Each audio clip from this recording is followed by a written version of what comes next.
Hello friends, ಎಲ್ರಿಗೂ classic stitches ಇನ್ ಕನ್ನಡಗೆ ಸ್ವಾಗತ. Friends, ಕೆಲಸಗಳ ಕಾರಣದಿಂದ ವಿಡಿಯೋ ಅಪ್ಲೋಡ್ ಮಾಡೋಕ್ಕಾಗಿರಲಿಲ್ಲ. ಇನ್ಮೇಲೆ ರೆಗ್ಯುಲರಾಗಿ ವಿಡಿಯೋ ಅಪ್ಲೋಡ್ ಮಾಡ್ತೀನಿ.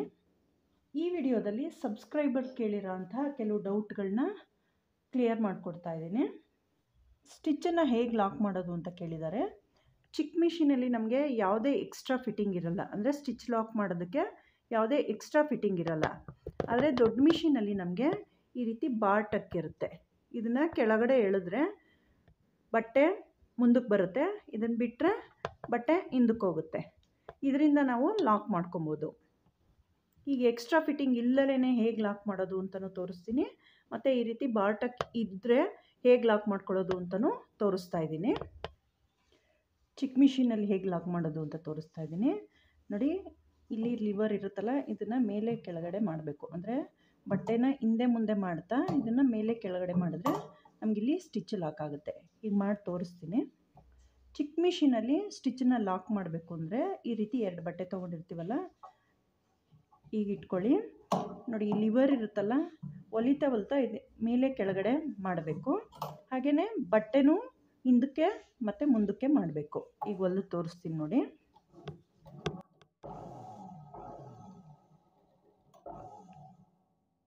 ನೋಡಿ, ಈ ಥರ ಮಾಡಿದ್ರೆ ನಮಗೆ ಸ್ಟಿಚ್ಚು ಲಾಕ್ ಆಗಿರುತ್ತೆ.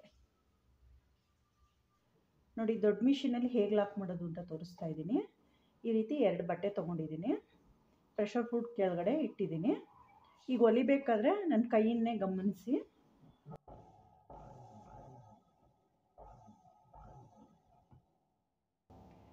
ಈ ಬಾರ್ ಟಕ್ಕನ್ನ ಎಳೆದಾಗ ಬಟ್ಟೆ ತುದಿಗೆ ಬರೋವರೆಗೂ ಇಟ್ಕೊಂಡಿರಬೇಕು. ತುದಿಗೆ ಬಂದಿದ ತಕ್ಷಣ ಬಿಟ್ಟರೆ ಇಲ್ಲಿ ಲಾಕ್ ಆಗುತ್ತೆ ನೋಡಿ. ಈ ರೀತಿ ಲಾಕ್ ಆಗಿದೆ. ನೆಕ್ಸ್ಟ್ ಕಮೆಂಟಲ್ಲಿ ಮಿಷಿನ್ ತುಳಿಯೋದನ್ನ ಕಲಿಸ್ಕೊಡಿ ಅಂತ ಕೇಳಿದ್ದಾರೆ.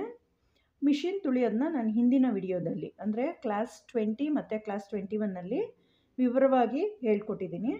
ನೀವು ಆ ವಿಡಿಯೋ ನೋಡಿ ಪ್ರಾಕ್ಟೀಸ್ ಮಾಡಿದ್ರೆ ನಿಮಗೂ ಸಹ ಮಿಷಿನ್ ತುಳಿಯೋದು ಸುಲಭ ಆಗುತ್ತೆ. Next comment, hand wheel loose ಆಗಿದ್ದರೆ ಏನು ಮಾಡಬೇಕು ಅಂತ ಕೇಳಿದ್ದಾರೆ.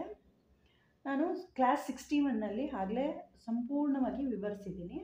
ನೀವು ಹೋಗಿ ಆ ವಿಡಿಯೋ ನೋಡಿದ್ರೆ ನಿಮಗೆ ಗೊತ್ತಾಗುತ್ತೆ ಯಾವ ರೀತಿ ಟೈಟ್ ಮಾಡಬೇಕು, ಯಾವ ರೀತಿ ಲೂಸ್ ಮಾಡಬೇಕು, ಮತ್ತು ಅದನ್ನು ಹೇಗೆ ಓಪನ್ ಮಾಡಬೇಕು ಅಂತ ಸಂಪೂರ್ಣ ವಿವರವಾಗಿ ವಿವರಿಸಿದ್ದೀನಿ.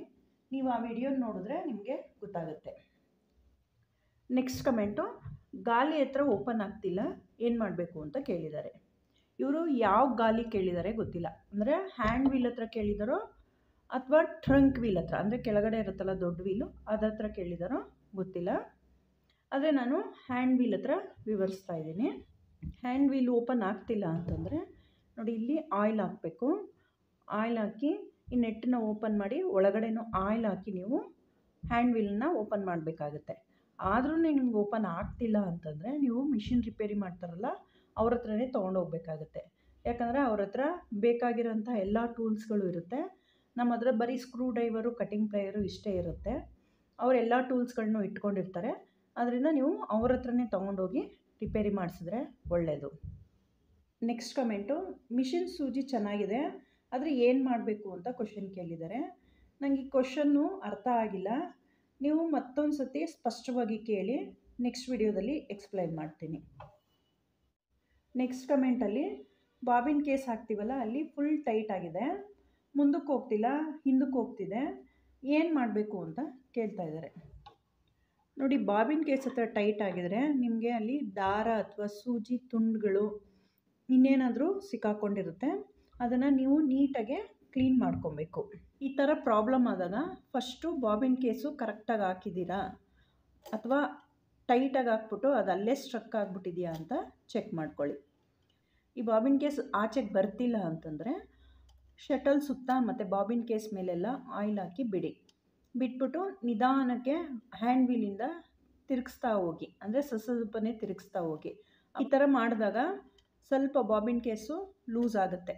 ಆವಾಗ ಈ ಬಾಬಿನ್ ಕೇಸನ್ನು ತೆಗೆದ್ಬಿಟ್ಟು ಇದರೊಳಗೆ ದಾರ ಏನಾದರೂ ಸಿಕ್ಕಾಕೊಂಡಿದೆಯಾ ಅಥವಾ ಏನಾದರೂ ಸೂಜಿ ತುಂಡೇನಾದರೂ ಹೋಗಿ ಸಿಕ್ಕಾಕೊಂಡಿದೆಯಾ ಅಂತ ಚೆಕ್ ಮಾಡ್ಕೊಳ್ಳಿ. ಯಾವುದೇ ಕಾರಣಕ್ಕೂ ಫಾಸ್ಟಾಗಿ ತಿರುಗಿಸ್ಬೇಡಿ, ನಿಧಾನಕ್ಕೆ ತಿರುಗಿಸಿ ನೋಡಿ. ಆದರೂ ಸರಿ ಹೋಗಲಿಲ್ಲ ಅಂದರೆ ನೀವು ಶಟಲ್ನ ರಿಮೂವ್ ಮಾಡಬೇಕಾಗುತ್ತೆ. ದೊಡ್ಡ ಮಿಷಿನ್ ಆದರೆ ನೀವು ಶಟಲ್ನ ರಿಮೂವ್ ಮಾಡಬೇಡಿ. ಚಿಕ್ಕ ಮಿಷಿನ್ ಆದರೆ ಮಾತ್ರ ರಿಮೂವ್ ಮಾಡಿ ಕ್ಲೀನ್ ಮಾಡ್ಕೊಳ್ಳಿ. ದೊಡ್ಡ ಮಿಷಿನ್ನ ನೀವು ರಿಪೇರಿ ಮಾಡೋರ ಹತ್ರನೇ ತೊಗೊಂಡೋಗಿ ರಿಪೇರಿ ಮಾಡಿಸ್ಬೇಕಾಗತ್ತೆ. ನೆಕ್ಸ್ಟ್ ಕಮೆಂಟು, ಪದೇ ಪದೇ ದಾರ ಕಟ್ಟಾಗ್ತಿದೆ ಯಾಕೆ ಅಂತ ಕೇಳಿದ್ದಾರೆ. ಪದೇ ಪದೇ ದಾರ ಕಟ್ಟಾಗೋದಕ್ಕೆ ಸುಮಾರು ಕಾರಣಗಳಿದೆ. ಮೊದಲನೇದು ನೋಡಿ, ಇಲ್ಲಿ ಟೆನ್ಷನ್ ಡಿಸ್ಕಲ್ಲಿ ದಾರ ಕರೆಕ್ಟಾಗಿರಬೇಕು. ಅಂದರೆ ಟೆನ್ಷನ್ ಡಿಸ್ಕಿಂದ ದಾರ ಎಳೆದ್ರೆ ತೀರ ಟೈಟ್ ಆಗಬಾರ್ದು, ಹಾಗೆಯೇ ತೀರ ಲೂಸಾಗೂ ಬರಬಾರ್ದು. ಆ ರೀತಿ ಈ ಟೆನ್ಷನ್ ನೆಟ್ಟನ್ನು ನಾವು ಟೈಟ್ ಮಾಡಿಕೊಂಡು ಇಟ್ಕೊಬೇಕು. ನೆಕ್ಸ್ಟು ಸೂಜಿ ಸರಿಗೆ ಹಾಕ್ಕೊಂಡಿದ್ದೀರಾ ಅಂತ ಚೆಕ್ ಮಾಡ್ಕೊಬೇಕು. ಸೂಜಿ ಹಾಕಬೇಕಾದ್ರೆ ತೀರ ಮೇಲೂ ಇರಬಾರ್ದು, ತೀರ ಕೆಳಗೂ ಇರಬಾರ್ದು. ಕೆಲವ್ರಿಗೆ ಈ ನೆಟ್ ಇರಲ್ಲ, ಅವ್ರೇನು ಮಾಡ್ತಾರೆ, ಪೂರ್ತಿ ಮೇಲಕ್ಕೆ ಹಾಕ್ಬಿಡ್ತಾರೆ, ಇಲ್ಲಾಂದರೆ ಪೂರ್ತಿ ಕೆಳಕ್ಕೆ ಹಾಕ್ಬಿಡ್ತಾರೆ. ನೀವು ಚೆಕ್ ಮಾಡ್ಕೊಬೇಕು, ಸೂಜಿ ಕರೆಕ್ಟಾಗಿದೆಯಾ ಅಂತ ಚೆಕ್ ಮಾಡ್ಕೊಳ್ಳಿ. ಮತ್ತು ಸೂಜಿ ಉಲ್ಟನೂ ಹಾಕ್ಬಿಟ್ಟಿರ್ತಾರೆ, ಅಂದರೆ ಈ ಕಡೆ ಹಾಕೋದನ್ನು ಆ ಕಡೆ ತಿರುಗಿಸಿ ಹಾಕ್ಬಿಟ್ಟಿರ್ತಾರೆ. ದೊಡ್ಡ ಮಿಷಿನಲ್ಲಾದರೆ ಈ ಪ್ರಾಬ್ಲಮ್ ಇರುತ್ತೆ. ಚಿಕ್ಕ ಮಿಷಿನಲ್ಲಿ ನೀವು ಸೂಜಿ ಕರೆಕ್ಟಾಗಿ ಹಾಕಿದ್ರೇ ಅದು ಕೂತ್ಕೊಳ್ಳೋದು. ಸೂಜಿ ಚೆಕ್ ಮಾಡ್ಕೊಂಡ್ಮೇಲೆ ನೆಕ್ಸ್ಟು ದಾರ ಒಳ್ಳೆ ಕ್ವಾಲಿಟಿದಿದೆಯಾ ಅಂತ ಚೆಕ್ ಮಾಡ್ಕೊಳ್ಳಿ. ಅಂದರೆ ಒಂದು 2-3 ಕ್ವಾಲಿಟಿ ದಾರ ತಂದು ಹಾಕ್ಬಿಟ್ಟು ಚೆಕ್ ಮಾಡ್ಕೊಳ್ಳಿ. ಪದೇ ಪದೇ ದಾರ ಕಟ್ಟಾಗೋದಕ್ಕೆ ಇನ್ನೊಂದು ಮುಖ್ಯ ಕಾರಣ ಏನು ಅಂದರೆ, ನಾವು ಬಾಬಿನ್ ತೊಗೊತೀವಲ್ಲ, ಅದು ಸೈಡು ಸ್ವಲ್ಪ ಶಾರ್ಪ್ ಇರುತ್ತೆ. ಅದನ್ನು ನೋಡ್ಕೊಳ್ಳಿ, ಶಾರ್ಪ್ ಇಲ್ದರೇ ಇರೋಂತಹ ಬಾಬಿನ್ನ ತಗೊಳ್ಳಿ.